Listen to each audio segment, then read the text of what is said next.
Muy buenas tardes, tengan todas y todos ustedes.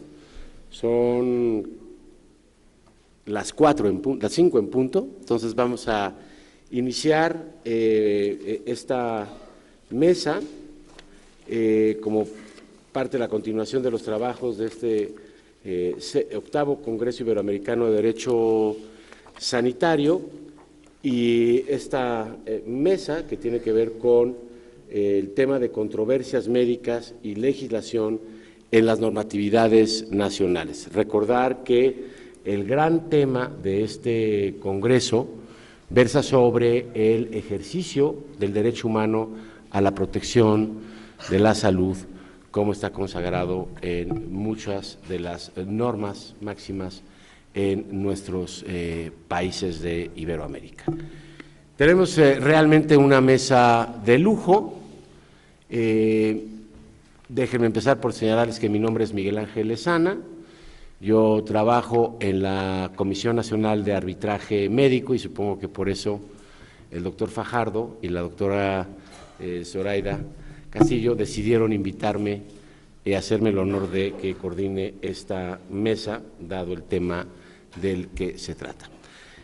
Tenemos entonces a una mesa verdaderamente espléndida en cuanto a la calidad de los ponentes.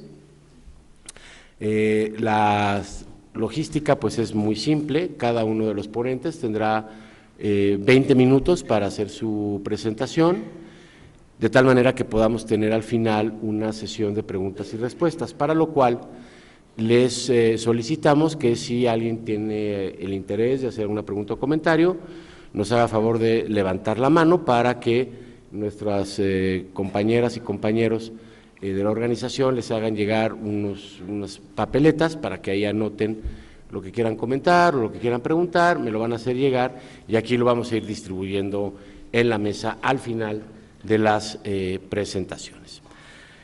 De tal suerte que sin mayor preámbulo vamos a dar inicio a nuestra mesa. Nuestro primer ponente es el maestro Rodrigo Montes de Oca Arbolella. Él es licenciado en Derecho por el Instituto Tecnológico Autónomo de México, titulado con mención especial, maestro en Gobierno y Políticas Públicas por la Universidad Panamericana, titulado con mención honorífica, y maestro en Derecho Sanitario por la Universidad de Houston. Durante 10 años trabajó en la Suprema Corte de Justicia de la Nación, ocupando diversos cargos, entre los que destaca el secretario de Estudios y cuenta en la ponencia del ministro José Ramón Cosío Díaz. En el año 2013 impartió el taller Salud y Derecho en el Instituto Nacional de Ciencias Médicas y Nutrición, Salvador Subirán, y es profesor titular de la materia Salud y Derecho en la Facultad de Medicina de la Universidad Nacional Autónoma de México. Durante los años 2015 y 2016 fungió como asesor experto en el análisis de expedientes de queja médica en la Comisión Nacional de Arbitraje Médico. Actualmente se desempeña como Research Scholar en el Baker Institute Mexico Center en la Universidad de Rice. Adicionalmente es coeditor de la sección Salud y Derecho de la Gaceta Médica de México, miembro del Comité Permanente de Vinculación Externa en materia normativa de la Academia Nacional de Medicina, integrante del seminario en la Licenciatura de Ciencia Forense de la UNAM, miembro del Consejo Editorial de la colección La Práctica del Derecho Mexicano y editada por la Casa Tirán Leblanche. Cuenta con diversas publicaciones en revistas jurídicas y médicas, así como en los órganos de difusión de la Procuraduría Federal del Consumidor, la Academia Nacional de Medicina, la Procuraduría Federal de Protección al Ambiente y de la American Bar Association. Maestro Montes de Oca, tiene usted la palabra. ¿De dónde quieres hablar? ¿De aquí? Sí. Me prestaría el control.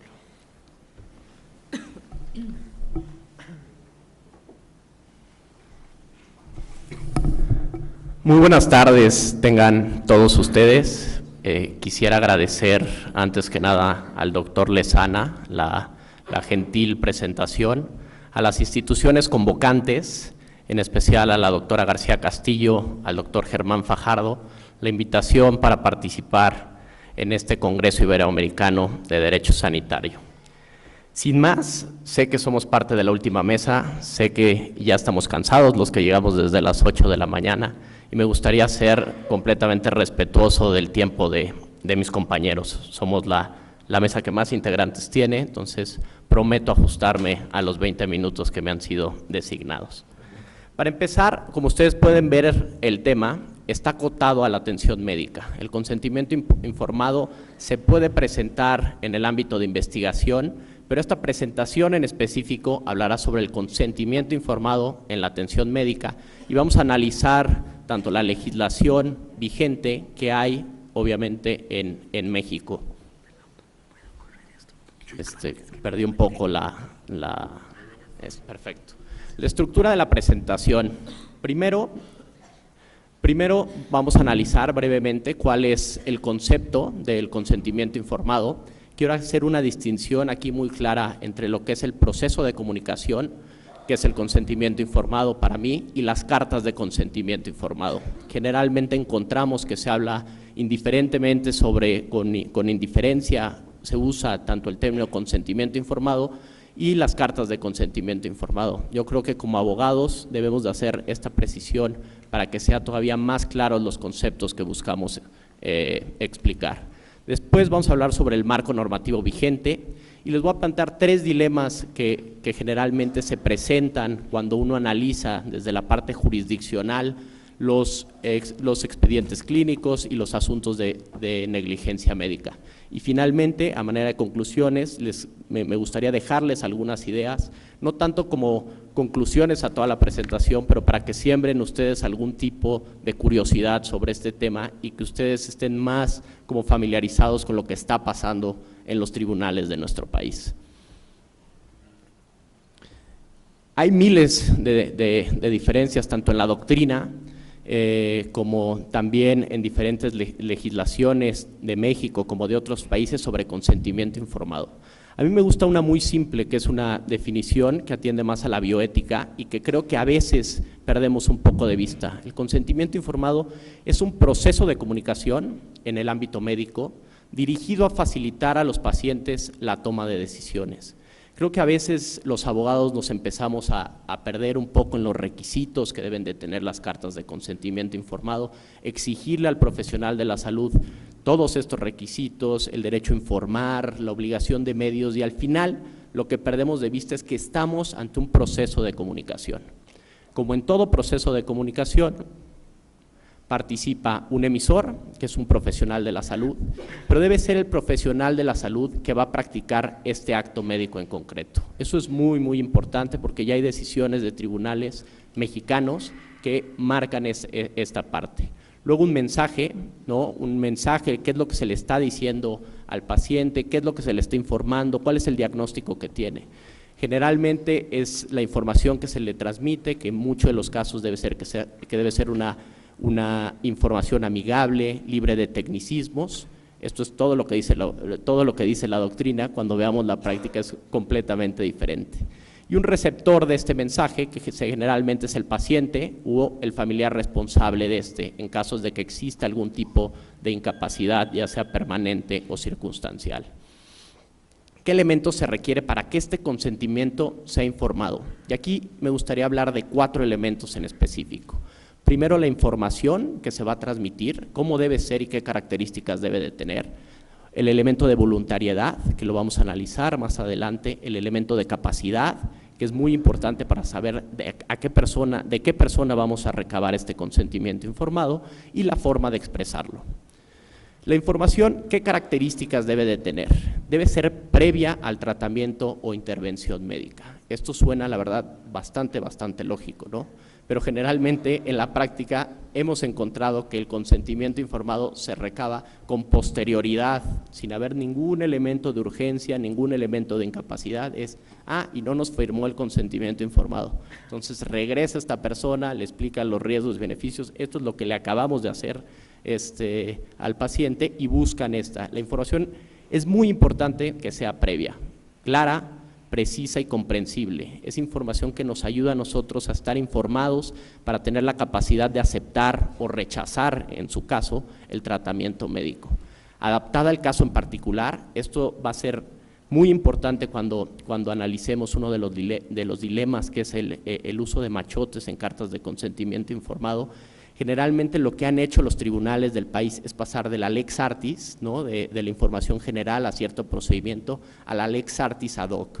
¿Cuál es la información necesaria para ese paciente en específico, ese paciente con ese diagnóstico en particular, que hace que tenga riesgos diferentes o riesgos que se pueden presentar con mayor frecuencia por las condiciones de salud que tiene este paciente en específico?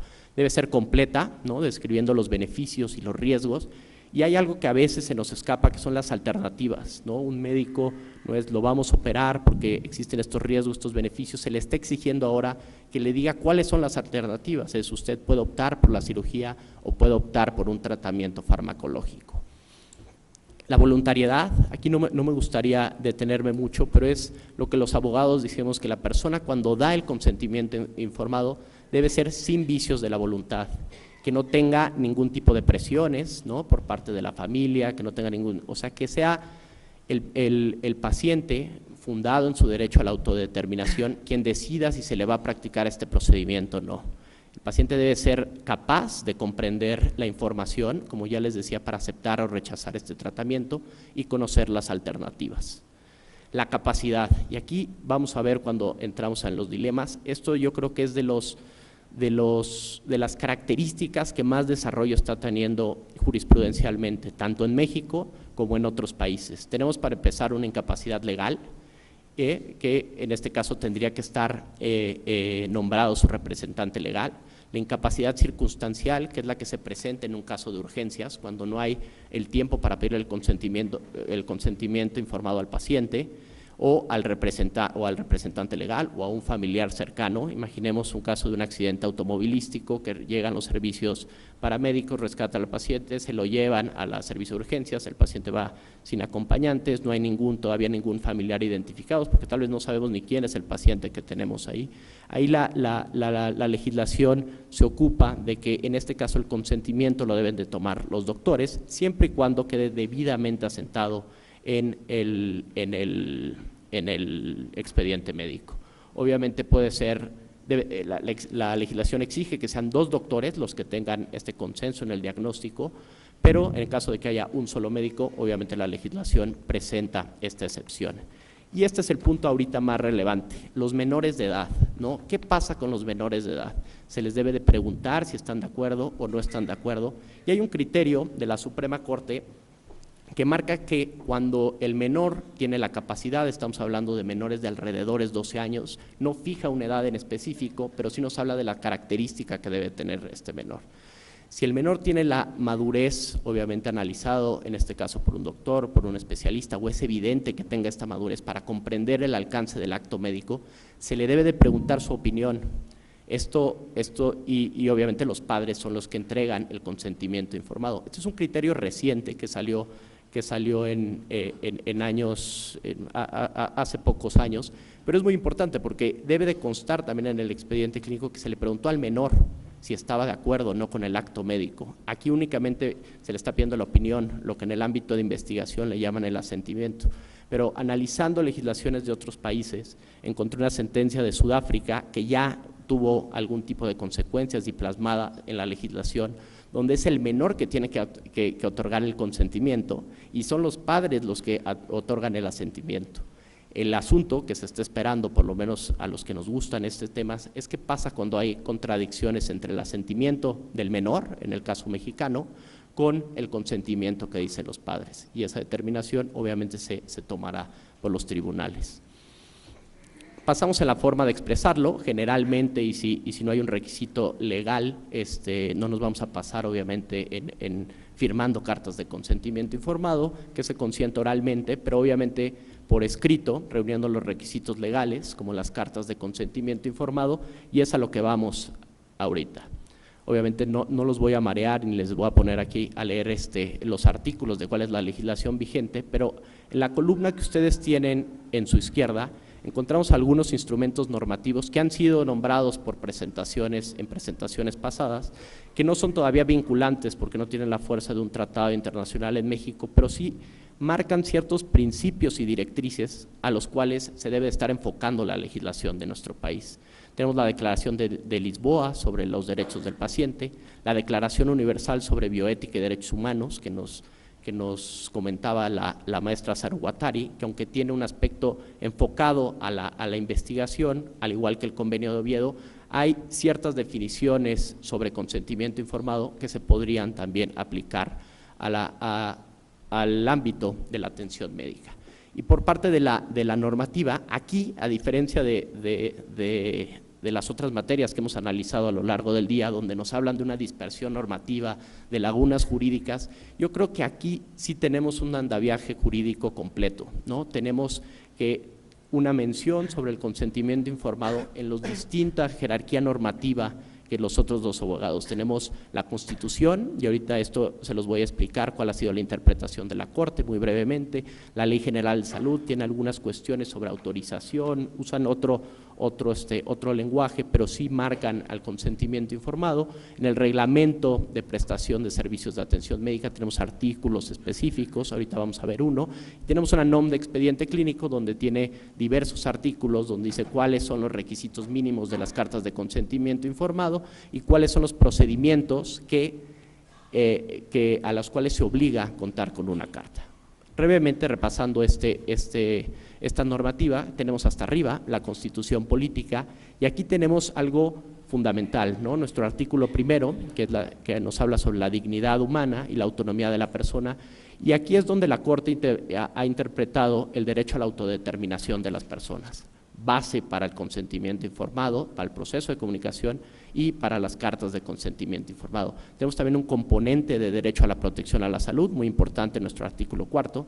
Yo mencionaría en el artículo quinto, y esto va a ir pegado con mis conclusiones, relacionado con las conclusiones, es que las cartas de consentimiento informado son un derecho que tienen los pacientes a ser informados, pero también es un instrumento legal que protege a los médicos, ¿no? Y protege específicamente su obligación de medios. Y es por eso que yo menciono el artículo quinto, donde está la libertad de trabajo y regulación de las profesiones, donde sirve de salvaguarda a la obligación de medios, que es lo que se le exige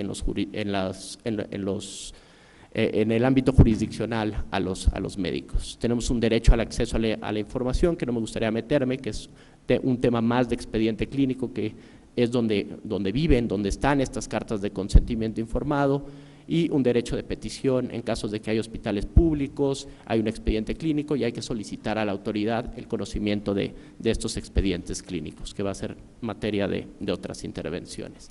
El reglamento en materia de atención a salud, aquí brevemente, no lo voy a leer, pero lo traigo en cuenta porque muchos cuando me ha tocado dar esta plática, tanto estudiantes como a profesionales de la salud, como abogados, dices y en verdad entiendo por las cargas de trabajo que se presentan en los hospitales públicos y también en muchos de los privados, que dicen, es que no nos las vamos a pasar llenando cartas de consentimiento informado, no tenemos que estar atendiendo a pacientes, o sea, en verdad lo ven como un requisito burocrático. A mí me gusta traer este artículo porque te dicen, ¿cuántas cartas de consentimiento informado o qué? O sea, ¿qué hay que hacer? Hay en verdad una duda genuina sobre en qué momento las cartas de consentimiento informado se vuelven un requisito burocrático. Y este artículo lo destaco porque el propio reglamento define que se permite recabar un consentimiento independiente por cada procedimiento que entrañe un alto riesgo al paciente. Yo creo que esta es la respuesta que generalmente dice. Si el paciente y tú detectas algún riesgo, pues que te firme una carta de consentimiento informado donde conste que tú ya le explicaste cuáles son los riesgos, las molestias, los efectos secundarios que puede tener, los beneficios esperados, porque esto es una protección para los doctores, ¿no? Para los doctores. Está la norma de expediente clínico, que es donde se definen las cartas de consentimiento informado como unos documentos escritos con definiciones que ya hemos visto, ¿no? La aceptación se da una vez que se ha recibido la información de los riesgos y beneficios. A mí me gusta siempre agregar ahí, aunque no lo diga la legislatura, porque sí lo han dicho los tribunales, es riesgos, beneficios y alternativas que consten dentro de esa carta de consentimiento informado. Y como les comentaba, estas cartas se contienen dentro del expediente clínico.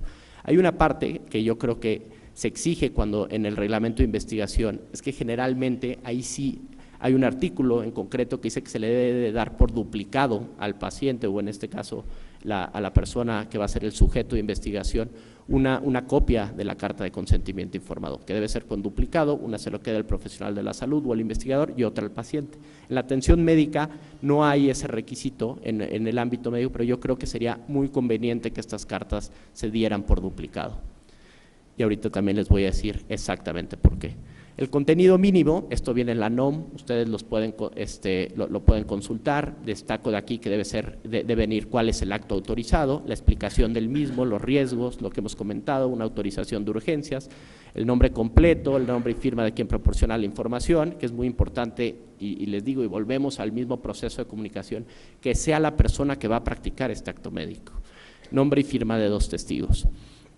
Eventos mínimos, ingreso hospitalario, se los dice ahí, cualquier cuestión de cirugía mayor, de mutilación, donación de órganos, salpingoclasia, vasectomía, todo este tipo de necropsia hospitalaria, te dice requisitos mínimos que deben de contener carta de consentimiento informado. Pero como les decía, el artículo 80, que tiene una jerarquía normativa mayor, dice todo procedimiento que implique un alto riesgo para el paciente. Entonces, no se queden ustedes con esta definición, sino traten de cubrirse para en el momento. Obviamente, ustedes están prestando atención médica, ni por la cabeza les está pasando que esto se puede pasar a una parte jurisdiccional, pero bueno, la realidad es que pasa, ¿no? Puede haber inconformidades en el procedimiento de atención, se vuelve muy ríspida la relación médica-paciente y esto acaba rebotando en los tribunales.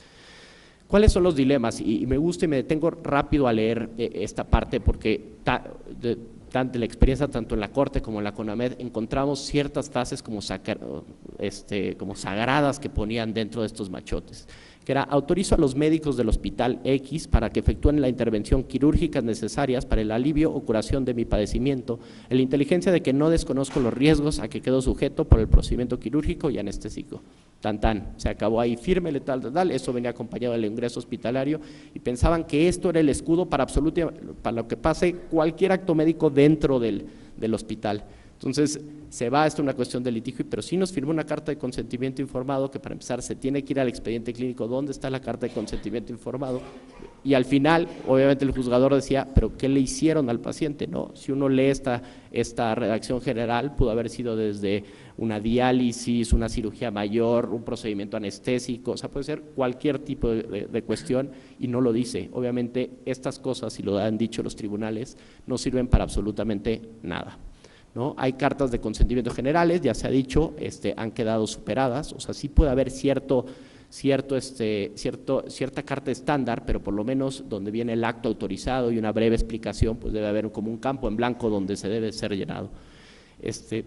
Está mezclada con otros documentos, obviamente, expedientes clínicos mal integrados. Ya uno cuando se dedica a esto se da cuenta de que generalmente cuando se vuelve un aspecto jurisdiccional y requiere el juez a la institución hospitalera que mande el expediente clínico, pues sí se le pega una ligera maquillada para lo que está pasando y hay cuestiones de que primero van los análisis médicos, primero la operación, luego los análisis médicos, y dijo, esto no tiene una secuencia lógica en el tiempo. Y esto es muy importante porque cuando estos asuntos se van a cualquier tribunal, el expediente clínico es la base para que el juzgador pueda identificar quiénes son las personas que practicaron el acto médico que está en este caso dentro de la litis y generalmente identifique quién del equipo médico es el responsable, ¿no? El grado de explicación esto es otro dilema, generalmente es decir, pues cuántos riesgos, cuántos beneficios ponemos y eso. Y creo que la Corte, aquí en un amparo directo que resolvió el 42 del 2012, que fue un amparo muy importante que se resolvió en 2015, fija un estándar, los abogados cuando no tenemos una explicación clara y decir cuando no pase de 1 entre 100 personas una cuestión, generamos un estándar para que también se use cierto sentido común y fue que se deben de especificar los riesgos más frecuentes, que en este caso los inherentes al acto, pero también los poco frecuentes pero muy graves, ¿no? Atendiendo al estado de salud de ese paciente en concreto, ¿no? Esto es una cuestión muy importante. El otro dilema que hay entre la falta de capacidad, ¿no? y hay asuntos inclusive en cortes internacionales donde hay un problema en quién toma la decisión, ¿no?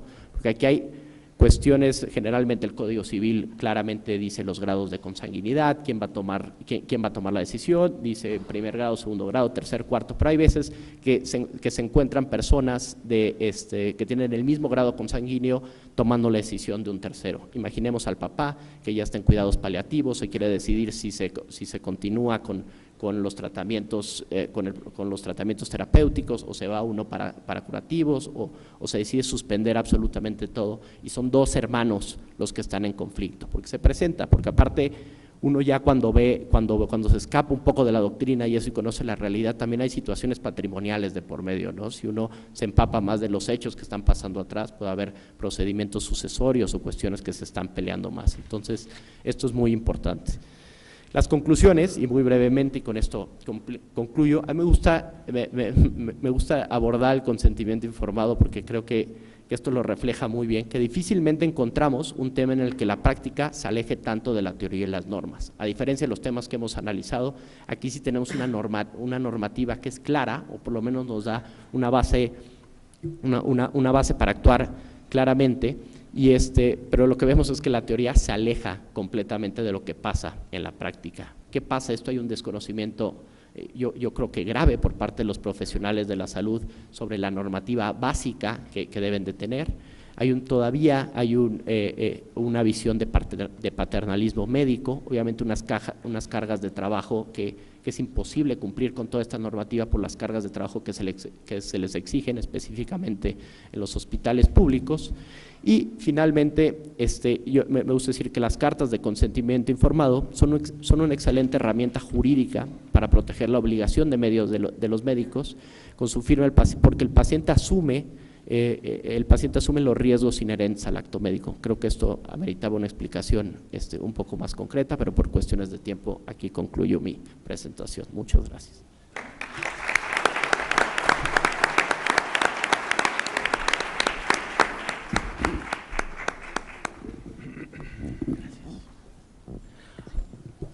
Muchas gracias al maestro Montes de Oca por esta brillante exposición sobre un tema fundamental en la práctica de los profesionales de la salud en general, que es el tema del consentimiento informado y el ejercicio de la autonomía por parte de los pacientes y sus familiares. A continuación, nos va a presentar su conferencia, su ponencia, el doctor Alejandro Marín Mora, hermano costarricense, aunque nos volvieron a ganar en el fútbol, pero bueno, ni hablar. Médico cirujano, especialista en anatomía humana, máster en gerencia de la salud, máster en bioderecho por la Universidad de Murcia, doctorante en la Facultad de Derecho de la Universidad de Murcia, miembro del Comité de Bioética del Colegio Médico de Costa Rica, asesor de la Comisión de Derecho a la Salud del Colegio de Abogados también de Costa Rica, profesor de grado y posgrado en la Universidad de Ciencias Médicas en los cursos de bioética e investigación biomédica. El doctor Marín nos va a platicar sobre un tema fundamental en la relación médico-paciente y en los sistemas de salud actuales, que es el tema de la medicina defensiva. Adelante, doctor Marín. Bueno, buenas tardes a todas las autoridades y organizadores de este magno evento, agradecerles la invitación en mi nombre y en nombre de mis compañeros y compañeras de la Comisión de Derecho a la Salud del Colegio de Abogados, que realmente nos honra estar acá en este hermoso palacio, en este contexto y en esta época. Haber estado, como nos explicaron en la mañana, en otra época, pues no me hubiera gustado mucho, pero bueno. Vamos a tratar de hablar un poquito de un fenómeno que realmente me está, y quisiera transmitirles a ustedes, y sé que así lo sienten, el problema que supone la medicina defensiva y que ha supuesto desde hace mucho tiempo atrás, y a mi criterio no le hemos dado la importancia que merece ante la multiplicidad de problemas y de conflictos que tenemos. Este es uno más, pero por sus repercusiones en el costo de la atención sanitaria me parece que es de el mayor, y segundo, después podríamos ahí conversar de el alto costo de los medicamentos para enfermedades raras. Pero bueno, vamos a iniciar para hablar un poquito de esto en estos minutos. Uno de mis tutores de la tesis doctoral publicó un libro, después este manual, y realmente me entraña mucho el título, Sin ética no es medicina. No puedo hacer una disertación de ello, pero obviamente todos conocemos de los maestros en bioética que cuando hemos aplicado la medicina sin ética lo que ha ocurrido y vivos ejemplos hay de ello. Dado que el problema que enfrentamos es grande, es de una gran magnitud, quisiera recordar las virtudes que vienen de Platón y son retomadas por Aristóteles para hacer frente a este problema: prudencia, justicia, fortaleza y templanza, sobre todo a los médicos, esto último, para no caer en el error de la medicina defensiva. Aquí les presento las inconformidades que se presentan en las Contralorías de Servicios de Salud de la Caja Costarricense del Seguro Social, que es el que da la cobertura universal y pública a más del 95% de la población en mi país. Y si ustedes ven, aunque es del año 2005 al 2010, les puedo asegurar, y si ustedes pues desean las cifras, se las haré llegar, que ahí se refleja muy bien en el tercer puesto, dependiendo del año, sube o baja, desconfianza en el diagnóstico, y la pregunta mía es, ¿por qué? ¿Por qué el paciente, dado que 5 años de medicina, 1 año de servicio social, 4, 5, 6 años de residencia, una maestría por allá, un diplomado por acá, y el paciente duda de nuestro diagnóstico? Y ante esa duda, entonces recurrimos a la medicina defensiva. Me lo pregunto, no estoy diciendo que esto sea solo que esto sea unicausal, por supuesto que no. El otro problema que tenemos, que los bioeticistas ya han hablado mucho de esto, es el paternalismo y esta relación vertical entre médico y paciente, en donde el paciente se queja, manifiesta la inconformidad de la insuficiente e inadecuada información. Hablamos en un lenguaje técnico, en un lenguaje muy difícil de entender para el paciente, que obviamente no es un profesional sanitario. También vemos que se nos han quejado, desgraciadamente, en nuestros centros hospitalarios de supuestos maltratos. No tengo acá la diapositiva, pero les puedo asegurar que ortopedia y ginecología son las especialidades médicas con mayores inconformidades que se registran, y esto ha sido lo usual y lo cotidiano hasta las estadísticas que tenemos del año anterior. Y hago esta puntualización porque más adelante vamos a ver que esto va de la mano con estudios que se han hecho en la materia. ¿Cuáles son los factores que desencadenan la medicina defensiva? Leyendo algunos autores, cada vez tenemos anomalías más pequeñas. Antes buscábamos bacterias, ya las descubrimos, antibióticos, tumores, cáncer, ya no es solo el infarto, el accidente vascular cerebral, ahora ya tenemos que estudiar el endotelio, tenemos que buscar las sustancias, tenemos que medirlas, las podemos medir, ya estamos con nanotecnología y cada vez vamos siendo más específicos, como vimos a lo largo de la mañana. Por supuesto que los intereses comerciales y profesionales, obviamente los conflictos de interés, es una práctica muy extendida en diversos países de la ORDE, que los laboratorios clínicos, si usted manda exámenes, analíticas y demás, te den un porcentaje. Y entonces, pues obviamente, si me dan un porcentaje de las analíticas que yo envíe, pues por supuesto que voy a enviar más analíticas, más exámenes de sangre, de rayos X y demás, porque me van a pasar un porcentaje. Entonces, obviamente hay convenios entre centros radiológicos, entre laboratorios clínicos y médicos prescriptores. Entonces, realmente esto hay que ponerle cote porque es un conflicto de interés muy importante. Vean ustedes que a los médicos se nos castiga el subdiagnóstico y eso es penalizado. Negligencia, omisión, pero no se nos condena el sobrediagnóstico.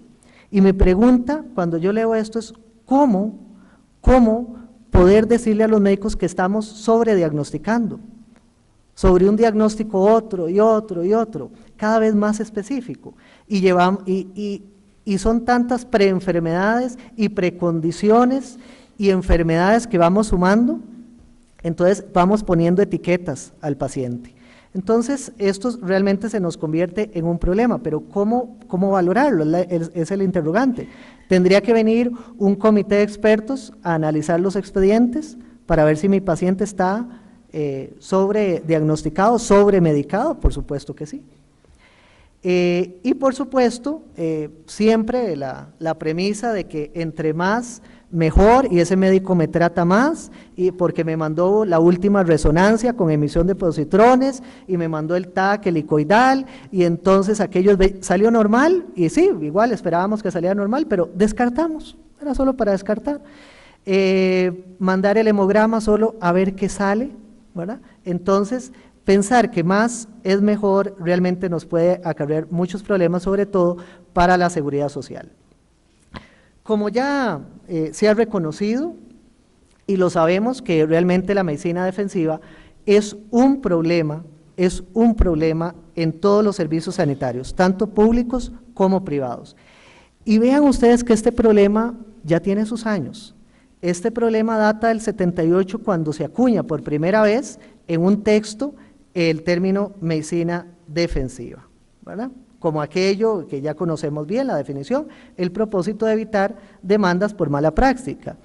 Antes era demandas en la vía judicial, pero ahora el médico ni siquiera se compromete con la queja con el jefe de servicio, o ya tiene temor de que el paciente o sus familiares vayan a la Contraloría de Servicios o a la Defensoría de los pacientes, o como quieran la denominación que tengan los diversos países.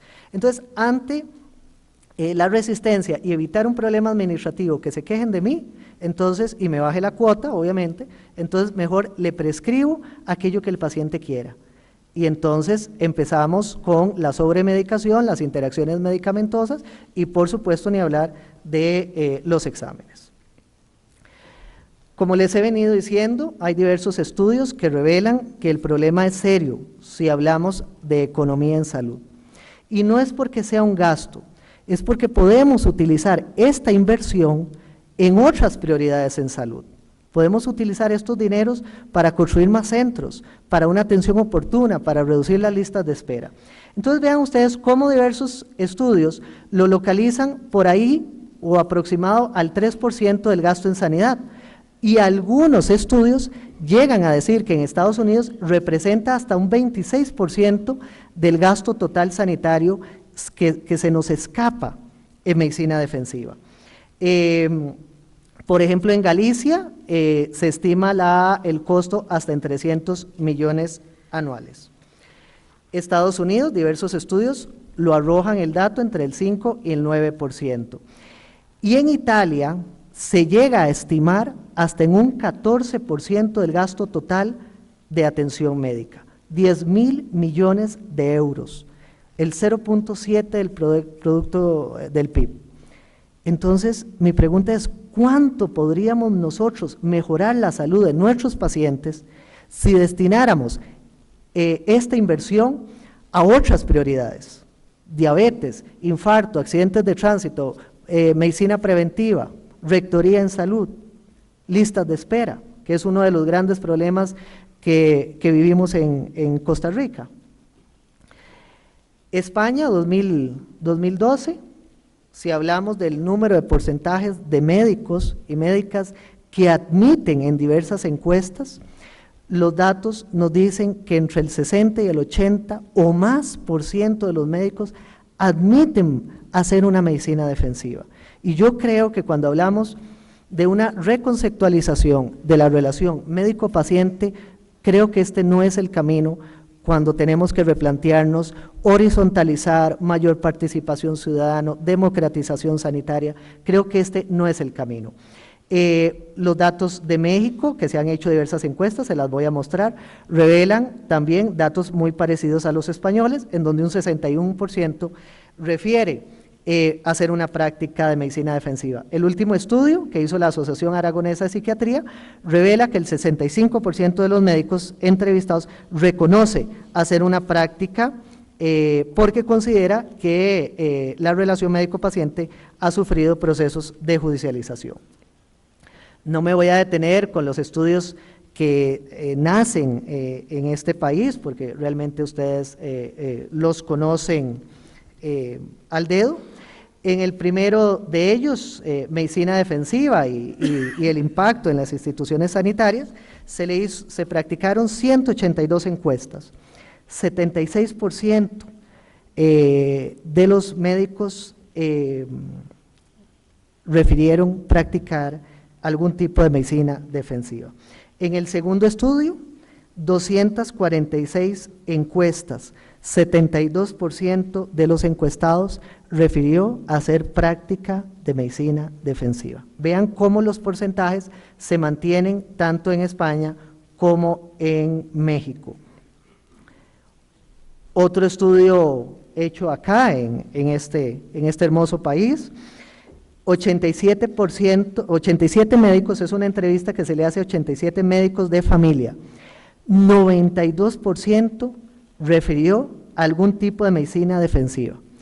Este estudio en particular me asusta cuando uno lo lee y se da cuenta de que se entrevistaron médicos de familia. Me pregunto por qué en Costa Rica estamos tratando de que los médicos generales se especialicen en medicina de familia, siguiendo un modelo muy parecido al modelo español. Y este médico de familia que asume, por decirlo de alguna manera, ese rol de médico de cabecera, ¿verdad?, que ve al hijo, que conoce toda la trayectoria de la familia, los padres y demás, está practicando medicina defensiva. Entonces, si él practica medicina defensiva, que es el médico más integral que tenemos, no quisiera yo pensar en el neurocirujano o en los demás, porque realmente, si esto es el 92%, no sé el otro, 200, 300%. Israel, el 60% de la muestra, más de 500 médicos entrevistados, admiten práctica de medicina defensiva. Y casi la mitad de los médicos considera al paciente, vean qué grave, como una amenaza potencial para un juicio. O sea, en lugar de ver yo a un paciente, a un usuario, a una persona con su dignidad, lo que yo estoy viendo es una potencial demanda. Bajo esa premisa, por supuesto que le voy a prescribir todos los medicamentos últimos en el mercado, cuesten lo que cuesten, y le voy a mandar todos los exámenes nanotecnológicos y de genética y demás, a ver qué le encuentro para que el paciente no me demande. Entonces, vean el riesgo de esto. Si nos vamos a el Reino Unido, pues más datos, 204 médicos, 78% informó una práctica de medicina defensiva, y usualmente esto se traduce en la realización de pruebas innecesarias, ¿verdad?, en el 59% de los encuestados, o seguido de referencias innecesarias a otras especialidades en un 55%. Ahora en mi país estamos tratando de lidiar con las listas de espera, y una de las premisas que surgen es: faltan especialistas, faltan más hospitales especializados, hay que construir más. Y yo le decía a los directores y a las autoridades sanitarias, ¿no será que estamos remitiendo mal o innecesariamente a los pacientes al tercer nivel y no estamos resolviendo en el primer y segundo nivel? Me pregunto, viendo estas cifras, ¿verdad? Aparte de que nosotros algún tiempo atrás estuvimos asociados con este país, con el CIES y otras instituciones mexicanas, para que nos enseñaran a elaborar guías de práctica clínica, porque tenemos ese vacío en Costa Rica. Entonces, la práctica es muy variable y necesitamos homologarla o sistematizarla. Siguiendo en este recorrido de temores, de inquisición, este estudio revela algo muy curioso. Entre los médicos que más temor tienen a ser demandados, sus pacientes son los que más gastan, para no decir invierten, más gastan, porque para mí esto es un gasto, más gastan en salud. Entonces, qué curioso, mi paciente no gasta en función de su patología, gasta en función de mi temor a que él mismo me demande. No sé, es curioso. Para ir finalizando este recuento, perdón, ahí se olvidé traducirlo, 83% de los médicos también reportaron en Massachusetts medicina defensiva. Este viejo estudio, pero es muy importante, de data del 96, nos revela una importante realidad: tratamientos agresivos en pacientes con enfermedad terminal y con baja probabilidad de recuperación. Entonces, tratamientos agresivos. Este otro, nada más les paso el dato, si ustedes leen en la parte de resultados, de 303 pacientes que analizó este estudio de quimioterapia al final de la vida en España, un 33% recibió quimioterapia con fines curativos, 2 semanas antes de fallecer. No sé, yo no quisiera pensar dónde estaría yo 2 semanas antes de fallecer, pero creo que no estaría recibiendo quimioterapia con fines curativos. Si fuera con fines paliativos, medicina nuclear o quimioterapia con fines paliativos, por supuesto, pero con fines curativos, a 6 meses de una enfermedad terminal, no comprendo yo bien qué es lo que está sucediendo. Este estudio de medicina defensiva revela que de 824 médicos, el 93% practicaba medicina defensiva y un 43% de ellos admite utilizar tecnologías de imágenes médicas clínicamente innecesarias. Y yo me pregunto, ¿cómo le hicieron el consentimiento informado a estos pacientes? ¿Qué tipo de relación médico-paciente tengo yo cuando le miento a un paciente? Porque esto es mentir. O sea, es que no lo veo de otra manera. 2 minutos. Esto es mentir, porque le estoy ofreciendo algo que no necesita. Rápidamente, para ir concluyendo, en medicina menos es más. Cualquier examen que sea indiscriminado y que no tenga fundamento debe ser evitado. Diversos estudios revelan que del 75 al 92% de los casos se resuelve con una adecuada historia clínica y una buena anamnesis. Futilidad: dar tratamientos sin que sean necesarios, desproporcionados, inútiles, carentes de utilidad clínica. Esa es la palabra que hemos olvidado. Pero entonces, las demandas, para ir culminando. Bueno, vean ustedes esta sentencia que data del 2010 del Tribunal Supremo Español, que dice que yo tengo que prescribir, enviar las pruebas diagnósticas necesarias, porque, vean ustedes, esta otra sentencia del mismo tribunal, enviar pruebas innecesarias, y voy a leerlo. A ello se añade que la realización de pruebas diagnósticas debe realizarse con fundamentación de criterios clínicos, pues entender lo contrario sería tanto como convertir la práctica médica en un aluvión de pruebas y estudios, por si acaso en algunos se detecta algo, dice el Supremo Español.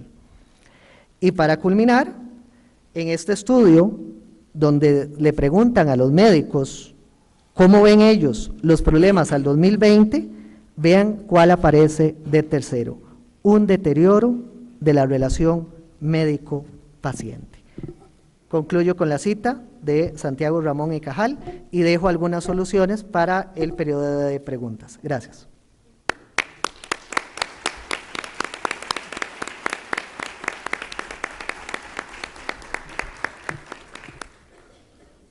Muchas gracias al doctor Marín por su brillante exposición.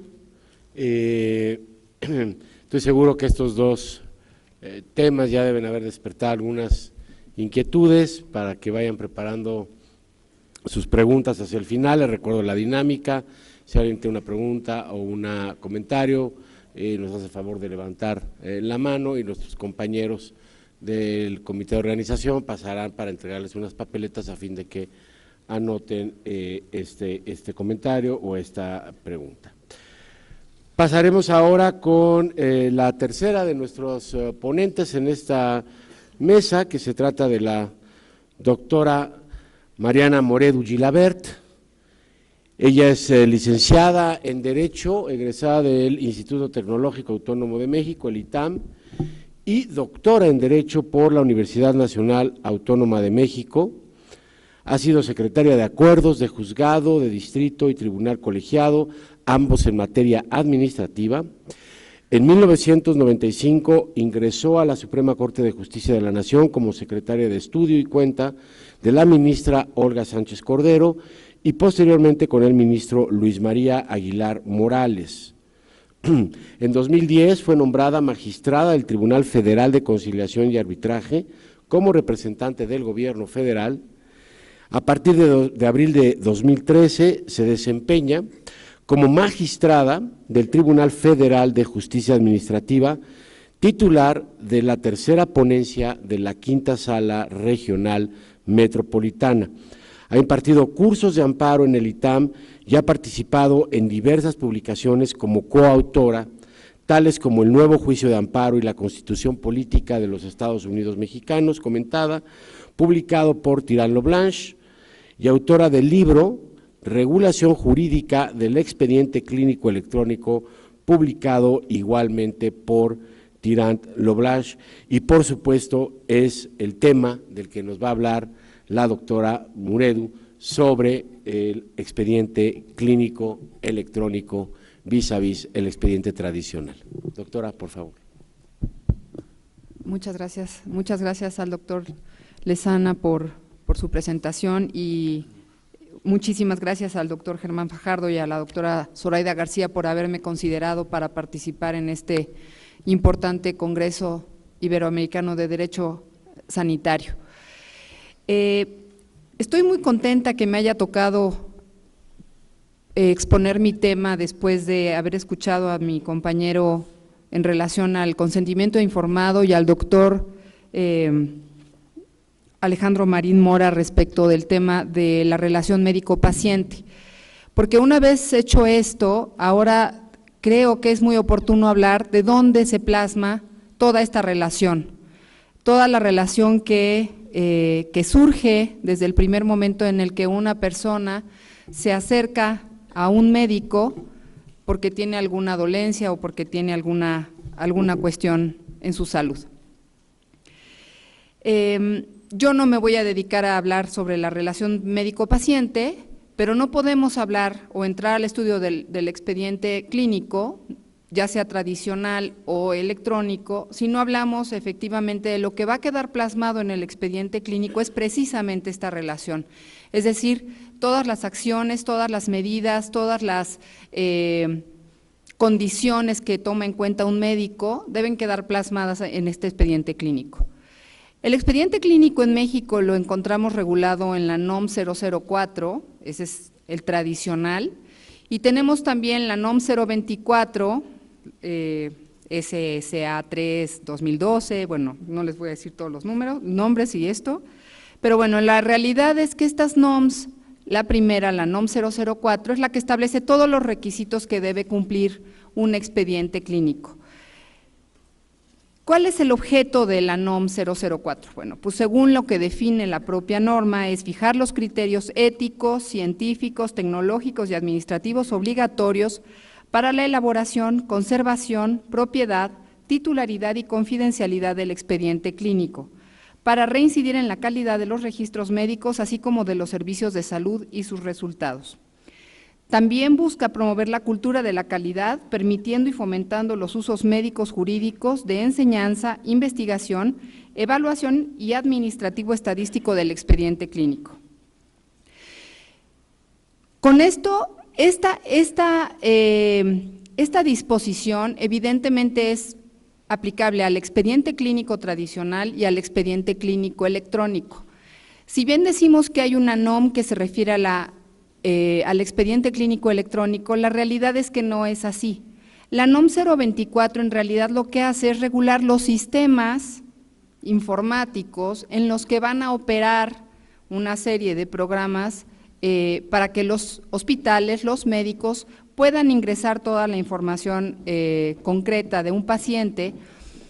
Sin embargo, lo que realmente regula esta norma, la 024, son los estándares de funcionamiento y de seguridad de los sistemas de registro electrónico. O sea, no se refiere en nada a lo que tiene que ponerse en relación a los pacientes, no se refiere en nada en relación al médico y al paciente.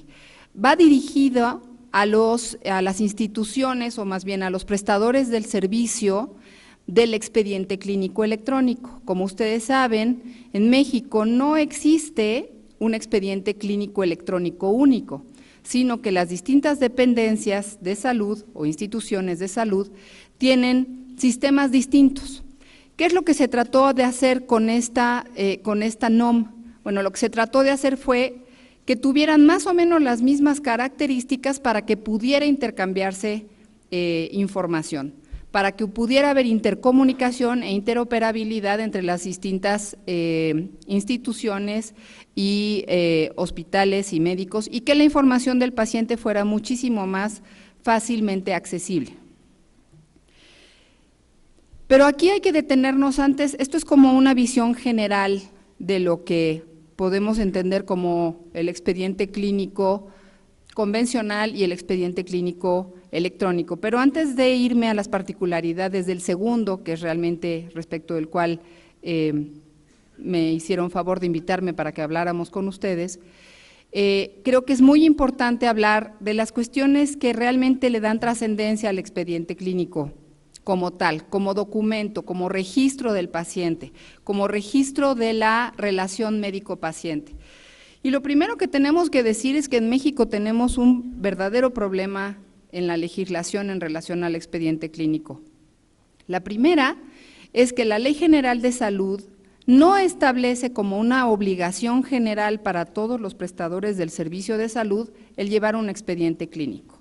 A lo mejor muchos de ustedes me dirán, claro que no, claro que sí lo establece, pero si leemos la ley con cuidado, la ley solamente dice que es obligatorio para el sistema de protección social en salud, es decir, para el seguro popular, y no para la prestación del servicio público, para la prestación del servicio social y del servicio privado. Entonces, la obligatoriedad de llevar un expediente clínico deriva de la NOM. La NOM es una norma oficial mexicana que es de rango inferior a la Ley General de Salud, lo cual hace cuestionable y impide que la obligación de llevar el expediente clínico tenga la fuerza que debería tener. Esto aunado al hecho de que el Programa Nacional de Desarrollo de 2012-2018 ya establecía la obligación de que en México se llevara un expediente clínico electrónico en todas las dependencias, pero eso representa mucha infraestructura y representa mucho dinero y representa muchas cuestiones que desafortunadamente en México todavía no podemos tener. Y menos vamos a poder tener si todavía nuestra legislación no está adecuada a realmente las necesidades que el país nos está exigiendo. La diferencia entre el expediente clínico tradicional y el expediente clínico electrónico no es simplemente una digitalización, y esta es la importancia que quiero resaltar. El expediente clínico tradicional, todos ustedes lo conocen, bueno, llevan todas estas cuestiones, como son las notas médicas, como son la historia clínica, llevan cada uno de los actos que va llevando a cabo el equipo médico que atiende a una persona, el consentimiento informado, todo se va registrando en el expediente clínico tradicional en papel, en hojas. ¿Esto qué trae como problemas? Pues trae problemas de conservación, trae problemas de almacenamiento, trae problemas de pérdida de documentos, hay muchas cuestiones que por ser un elemento físico pueden generar la pérdida del expediente. Por el otro lado, el expediente clínico electrónico no es solamente la digitalización, de los datos del paciente, sino que además es un sistema que permite que el médico haga consultas, vea casos similares, vea toda la evolución del paciente en un mismo plano, lo cual le permita ir viendo cómo se ha ido desarrollando la enfermedad o cómo ha ido respondiendo al tratamiento. En fin, establece una serie de herramientas que le permite al médico ver en un momento muy, muy corto toda la situación del paciente a lo largo del tratamiento. Entonces, creo que es una herramienta muy importante para los médicos, pero tiene varios problemas el expediente clínico electrónico. Y el primer problema que tiene es que no son a veces tan amigables para utilizarse. Si un médico ha trabajado en un hospital y se tiene que ir a otro, pues tiene que aprender un sistema distinto. A lo mejor sale demasiado oneroso tener un expediente clínico electrónico en un consultorio. Les da miedo el tema de la confidencialidad, qué tal que se pierden mis datos, qué tal que se pierden los datos del paciente. Hay muchas cuestiones que todavía no son aceptadas por el gremio médico, pero que si lo analizamos con tranquilidad nos podemos dar cuenta de que igual un expediente en papel se pierde, y se roban hojas o se escribe mal o se reemplazan hojas y puede ser que sea muchísimo más fácil, o más bien es muchísimo más fácil en un expediente clínico electrónico tener un control de quién ingresa al expediente, de quién puso las últimas notas, cómo las puso.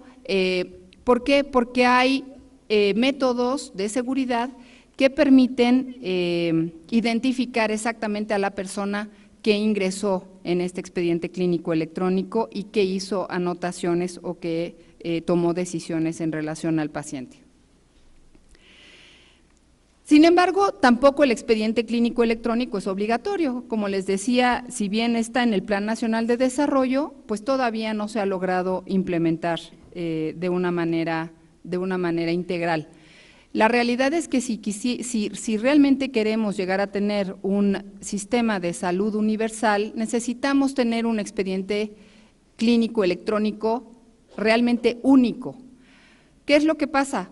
Cada uno de nosotros vamos a un médico distinto y cada médico tiene un expediente diferente. Entonces, en realidad tenemos una multiplicidad de expedientes clínicos, lo cual genera muchas veces problemas porque dependiendo de las especialidades, los pacientes a veces no nos acordamos qué nos dieron o no nos acordamos claramente qué nos diagnosticaron o si ya nos pusieron una vacuna o en fin, hay muchísimas cosas que si estuvieran registradas en un solo sistema, sería muchísimo más fácil el seguimiento, el pronóstico y obviamente la prevención de muchas situaciones que se dan con las personas. Existe un problema también muy serio en relación al expediente clínico, que es que la NOM nos establece básicamente que el expediente clínico electrónico es no solo el electrónico, el expediente clínico es de los médicos o de las instituciones hospitalarias, es propiedad de ellos. Y por otro lado, en la misma norma se establece que el paciente tiene derechos de titularidad sobre la información contenida en el expediente clínico. Esto para los abogados es un problema, porque realmente la norma está dividiendo la propiedad del expediente en dos. Por un lado está diciendo que el documento físico o electrónico, no nos importa, es del médico o de la institución y que por otro lado la información es del paciente. No me queda muy claro entonces de quién es. Hemos tenido que recurrir a los tribunales para que los tribunales y el INAI específicamente nos diga que el expediente clínico es exclusivamente del paciente y que los médicos y los hospitales tienen la obligación de darles toda la información que requieran e inclusive de darles la totalidad del expediente en el momento en que lo soliciten. Esto trae otros problemas. ¿Cuáles son los problemas que traen? La primera es que los médicos escriben dentro del expediente clínico muchas cosas, muchas notas subjetivas que a lo mejor no es tan adecuado que el paciente las conozca, o no es tan bueno que de pronto se hagan públicas. Son elucubraciones, son disertaciones, es información a lo mejor con su equipo de trabajo o hipótesis que lanza y que tiene que anotar para poder llegar a un diagnóstico adecuado, pero que a lo mejor a lo largo del tratamiento se van desechando o se van quedando ahí plasmadas, pero nada más como ideas sueltas del propio médico, sin que ello signifique que está tratando de adivinar qué tiene el paciente, sino que está tratando él, con su conocimiento y con su lex artis, de llegar a un diagnóstico adecuado. El problema aquí es que, como hemos tenido que recurrir tanto a tribunales como al Instituto Nacional de Acceso a la Información Pública a que nos den esta información, ellos a rajatabla han dicho que se entregue todo el expediente. Esto tiene mucho que ver con el tema de la medicina defensiva, porque los médicos ya no quieren tampoco hacer un expediente clínico que sirva para algo más que para establecer que hicieron lo que se debía hacer, más no lo que a lo mejor realmente hicieron.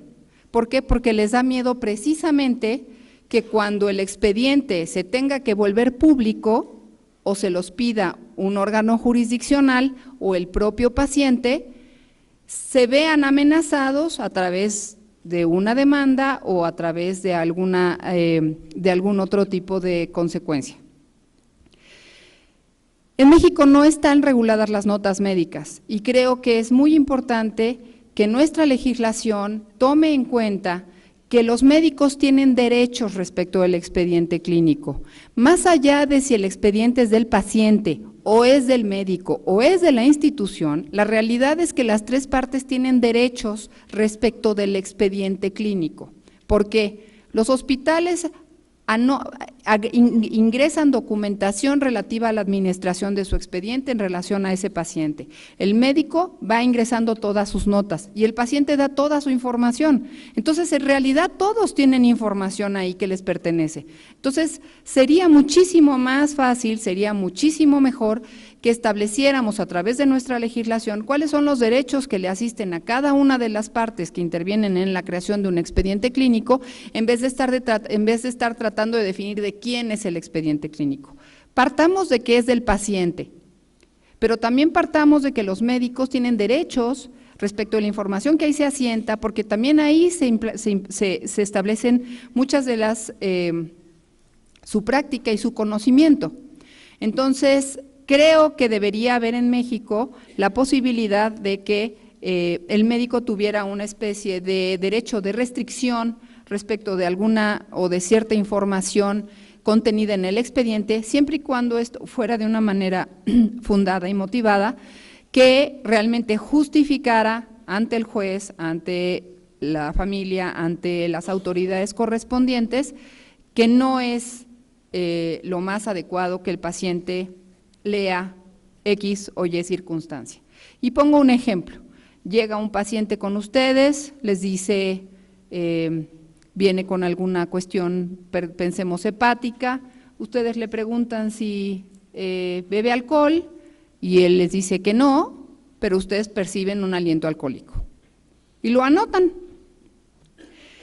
Si esto ocurre y después el paciente nota o se da cuenta o se entera que ustedes pusieron una nota así, pues se puede sentir ofendido, se puede romper muy fuertemente la relación médico-paciente porque él está sintiendo que el médico está poniendo cosas que él no dijo y no está poniéndose a pensar que el médico está tratando de ir un poco más allá de lo que él dice para efectos de poder llegar a un diagnóstico más adecuado. Entonces, creo que el principal problema que hoy tenemos con el expediente clínico, uno de los principales problemas que se nos presentan es que derivado de que la normatividad mexicana, o más bien los tribunales mexicanos han decidido que los pacientes tengan acceso irrestricto al expediente en todos los sentidos, esto ha generado sí que los médicos dejen de hacer expedientes clínicos, entiéndanme en qué sentido y espero explicarme bien, que no son tan útiles ni para la investigación, ni para la docencia, ni para que sus alumnos puedan explayarse también haciendo ellos mismos una serie de disertaciones. ¿Por qué? Porque ese documento posteriormente va a ser un documento que puede servir en contra de ustedes o de los médicos. Pero así como puede servir en contra de los médicos, también puede servir a favor de los médicos, y por eso es tan importante que lo integren bien. Yo siempre he dicho, y cuando doy esta plática, siempre digo que el expediente clínico, ya sea electrónico, ya sea convencional, es la principal prueba, es su principal testigo de que actuaron conforme a su lex artis. Entonces, creo yo que lo peor que se puede hacer es no poner realmente, no darle la importancia que tiene al expediente clínico. No es hacer un papeleo, no es decir, ay, tengo que llenar estos papeles, no, es realmente ustedes preconfigurar su prueba de que están actuando conforme a lo que su lex artis les manda. Sin embargo, creo que aquí hay que hacer detenerme un momentito para concluir en relación a este tema. La principal cuestión que hay para que un expediente clínico sirva y les sirva a ustedes, y yo creo para que la relación médico-paciente quede bien plasmada y el expediente clínico sea realmente un documento que les sirva a ustedes en todos los sentidos, es precisamente que no se pierda el sentido de la empatía, que no se pierda el sentido de la confianza entre el paciente y el médico. Hay muchas formas de relación médico-paciente. Yo creo que más que si es paternalista y que si es deliberativa y que si es… Más allá de eso, creo que el problema es perder la comunicación, como lo decía el maestro Montes de Oca. Si se pierde la comunicación con el paciente, se pierde prácticamente la posibilidad de ayudarlo, porque muchas de las razones por las cuales el paciente se siente mejorado y se siente aliviado es porque le tiene confianza al médico. Si le pierde esa confianza al médico, la realidad es que se pierde mucho del deseo de curarse con esa persona, y entonces empiezan los enojos y entonces empieza también el deseo de demandar a una persona. Yo quisiera terminar diciendo que el expediente clínico y el expediente clínico electrónico son la prueba esencial para los médicos y también la prueba esencial para los pacientes de que el gremio médico actúa bien. Y de que si yo tengo el deseo y la inseguridad de que a lo mejor mi médico me está fallando, él con toda la naturalidad me va a dar su expediente para que yo vaya y pida una segunda opinión. Ese es mi derecho, pero también es su obligación. Entonces, partiendo de que tenemos una norma que no habla claramente de quién es el propietario del expediente clínico, creo que lo que tenemos que hacer como abogados, como médicos, es decir, legislen para que ni los médicos lleguen a un punto en el que tengan que estarse defendiendo de tal manera que tengan que estar sobrediagnosticando o sobre recetando medicinas para que a la postre, cuando quede constancia en el expediente, los jueces digan, ah, pues sí, le dio hasta la ultimísima medicina que se había sacado para esa enfermedad, pero a lo mejor no era necesario. En alguna ocasión un médico me decía, pero ¿para qué le vas a dar una bomba atómica si con un pellizquito se lo quitas?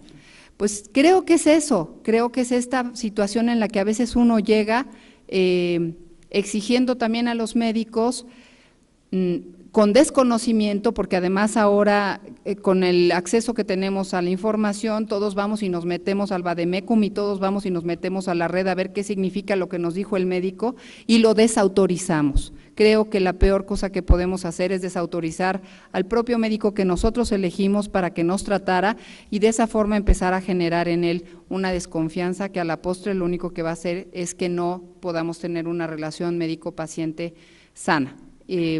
Yo con esto terminaría y bueno, pues espero que sí hagamos mucha conciencia de que el expediente clínico, el tradicional, el electrónico, son la constancia y la prueba fehaciente de que estamos actuando conforme a nuestros conocimientos. Muchas gracias.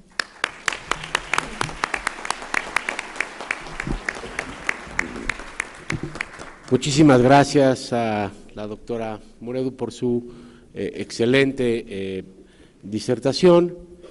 Ya estamos recibiendo bastantes preguntas, ojalá nos dé tiempo de atender la mayoría de ellas y pues todavía tenemos tiempo para seguir recibiéndolas aquí en la mesa.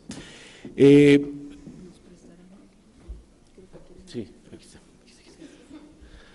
Pasamos ahora con otro de nuestros participantes internacionales, en esta ocasión el doctor Marcelo Lamy, es abogado, socio fundador de la oficina Lamy y Oliveira, Sociedad de Abogados, graduado en Ciencias Jurídicas, máster en Derecho Administrativo, doctor en Derecho Constitucional, profesor y vicecoordinador de la maestría en Derecho de la Salud y de la Facultad de Derecho en la Universidad Santa Cecilia en Brasil, líder del Grupo de Investigación CNPq, Derechos Humanos y Desarrollo Sostenible, director general del Observatorio de los Derechos del Migrante, coordinador del Laboratorio de Políticas Públicas, consejero del Consejo Municipal de Salud en la ciudad de Santos, fundador del Centro de Investigación de la Escuela Superior de Derecho Constitucional, consejero internacional y profesor invitado del Instituto Jurídico Interdisciplinario de la Facultad de Derecho de la Universidad de Porto, en Portugal, y editor de la revista brasileña de Derecho Constitucional. Entonces, con una amplia experiencia académica e internacional, el doctor Lamy nos va a hablar sobre la judicialización en el campo de la salud. Adelante, doctor.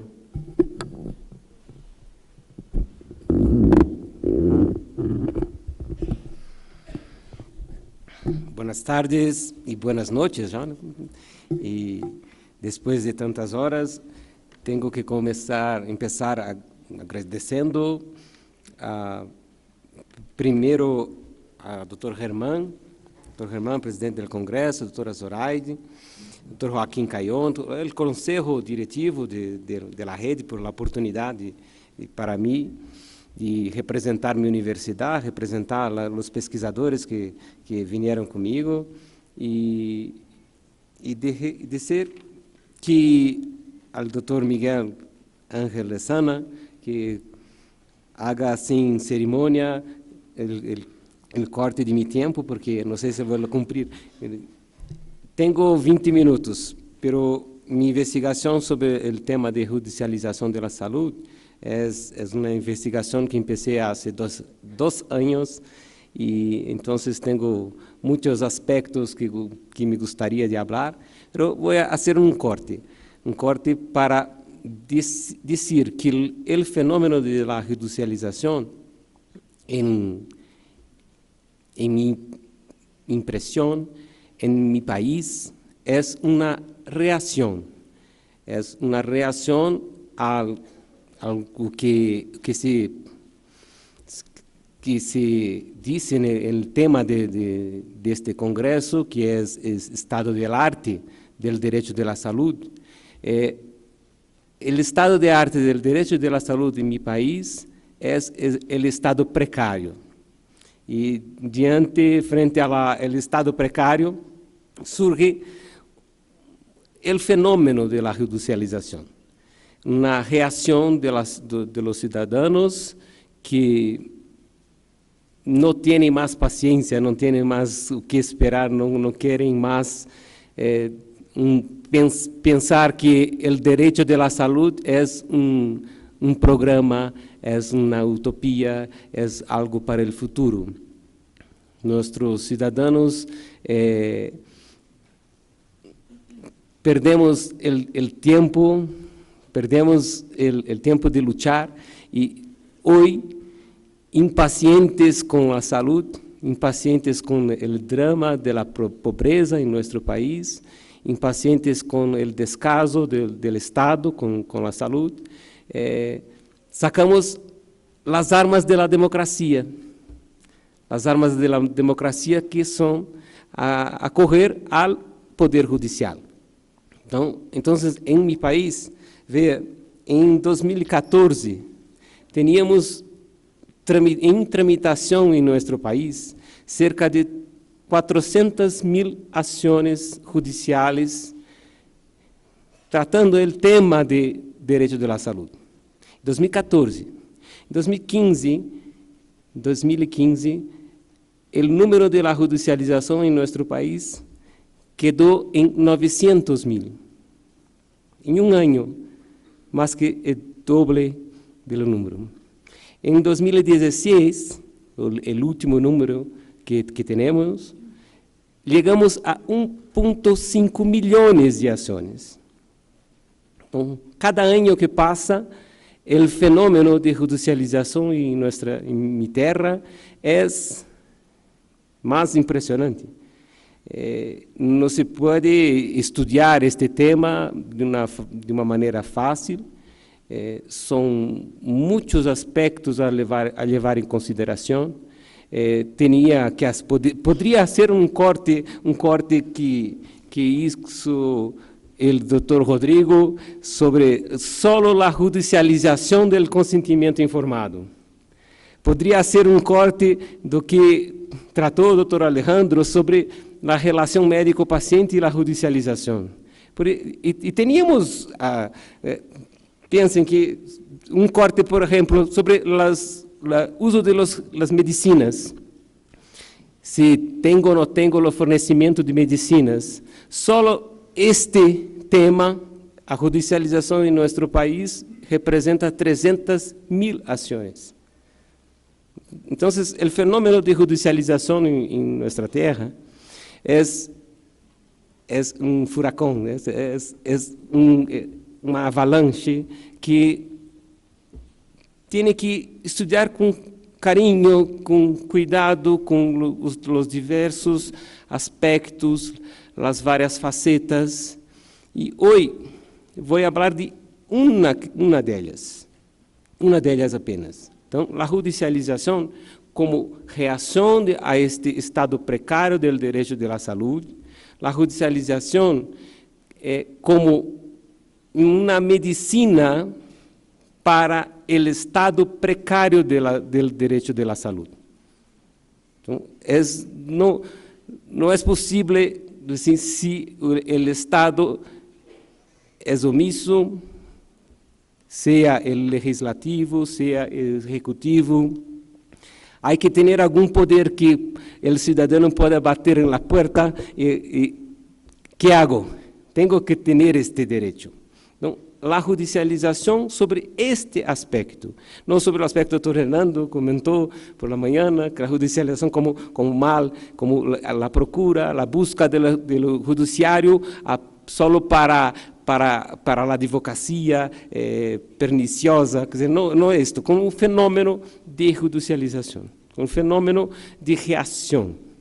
Y dentro de esta perspectiva, mi intención es presentar una solución. Es decir, el fenómeno de judicialización es gigante en mi tierra porque no se concentra la judicialización en sanar el problema social de la salud.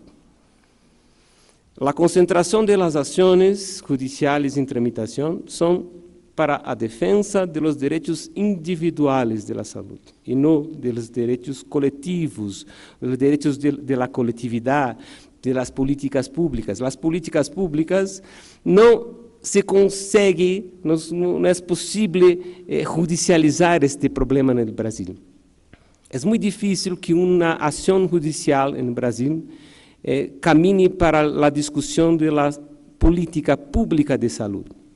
Las acciones son concentradas en el derecho individual y sí, hay muchas concesiones de liminares y sí, estas liminares causan gran problema para las políticas públicas, para el presupuesto de los municipios, de los estados, de la Unión, porque tiene que acoger a la orden de lo judiciario.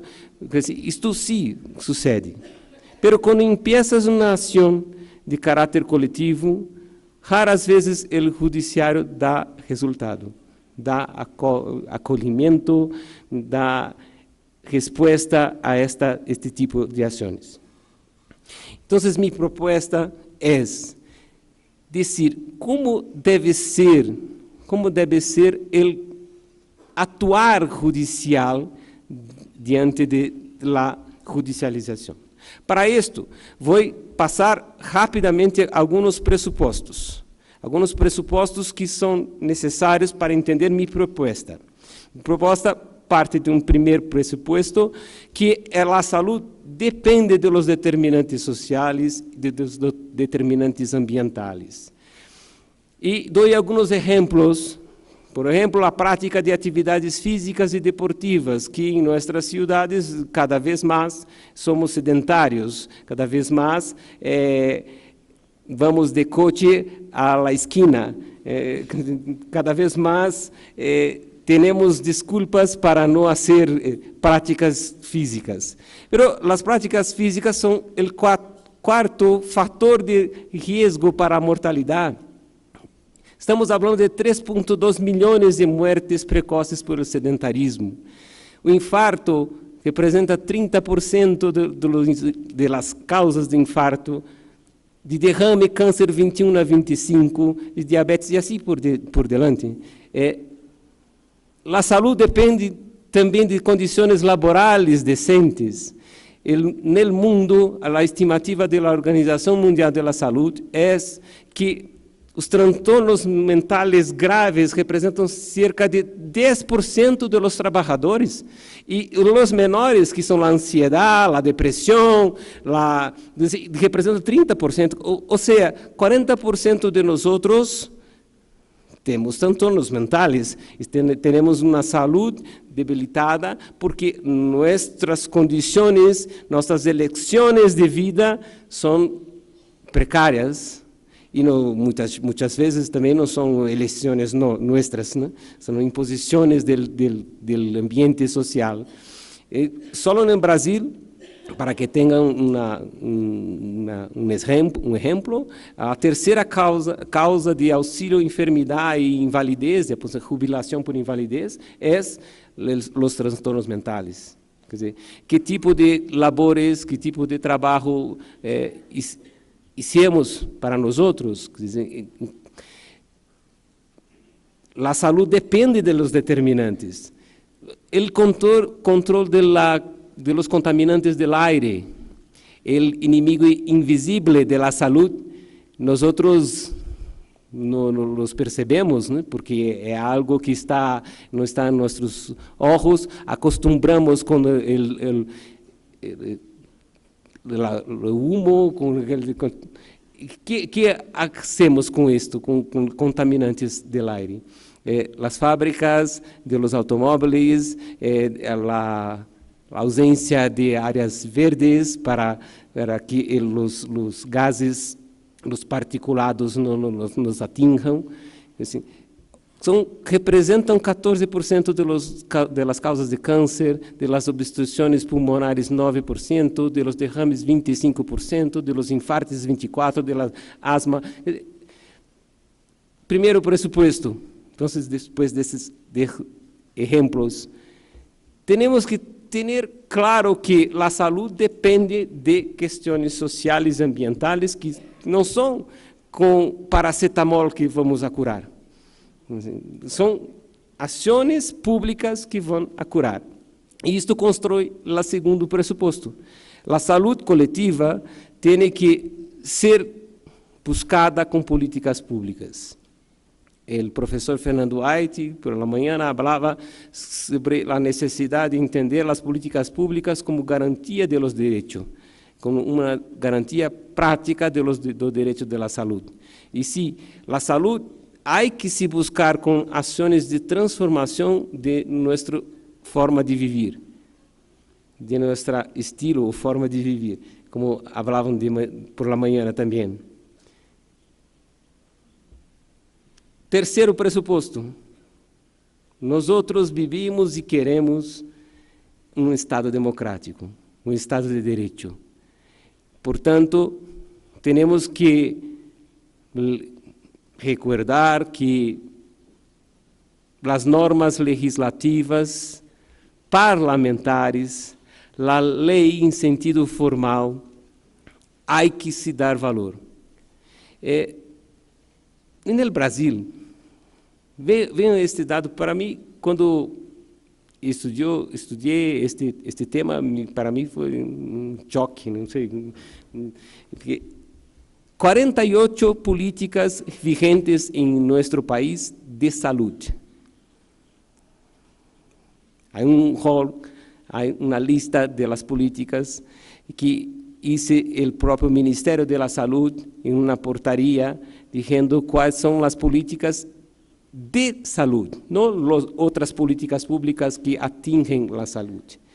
De 48 políticas vigentes, em prática, aplicáveis, só 3 foram estabelecidas por lei em sentido formal, pelo Parlamento. Ou seja, estamos construindo em nossas terras com um discurso que pode ser certo e pode ser errado, não sei, relato a questão.